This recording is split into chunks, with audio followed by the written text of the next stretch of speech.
سر Sindh government کی policy ہے سر، یہاں پہ پولیس نے ایفرٹ کی، رینجرز نے ان کو پورا ساتھ دیا، انٹیلیجنس ایجنسیز نے بیک اپ میں سپورٹ دی، اور جو ہمیں سپلائی لائن ہے اس میں آرمی نے ہمیں سپورٹ دی.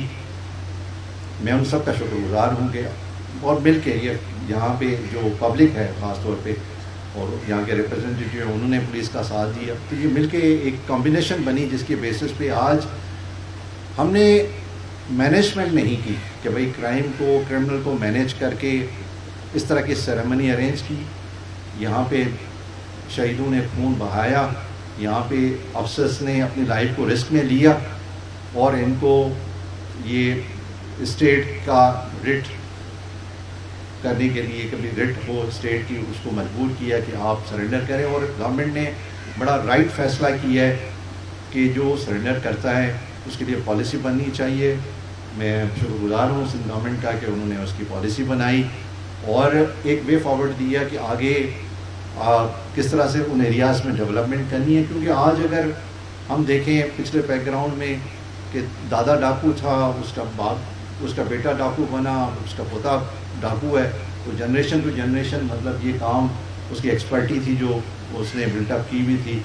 ان کو اگر آپ تعلیم دیں گے، ان کو آپ صحت کی سہولتیں دیں گے، ایریا کو ایکسیسیبل کریں گے، نیچرلی یہ ایک پرابلم ہے جو فکس ہو جائے گا. تو میں سر آپ کا بہت شکر گزار ہوں کہ آپ نے ٹائم نکالا اور ریپرزنٹیٹیو ہیں اور یہاں کی پبلک ہے، یہاں کی پریس ہے جس نے ہمارا ساتھ دیا. تو الحمدللہ آج ہم اس نتیجے پہ پہنچے ہیں کہ ڈاکو سرنڈر کر رہے ہیں. اور مجھے یقین ہے جس طرح سے ناصر نے یہ بات کی کہ 282 نے اپنے آپ کو رجسٹرڈ کرایا ہے کہ ہم سرنڈر ہونا چاہتے ہیں. تو یہ ابھی آج فرسٹ سیریمنی ہوئی ہے، آگے مزید ڈاکو جو سرنڈر کرنا چاہیں گے ہم ان کو فیسلٹیٹ کرنا چاہیں گے. اس میں ہمارا ایک ہی نقطہ تھا کہ نو فیور، جو ڈیو پروسیس ہے، ڈیو پروسیس آف لا ہے، اس کو فالو کرنا ہے. ہم نے کسی کے ساتھ زیادتی نہیں کرنی ہے.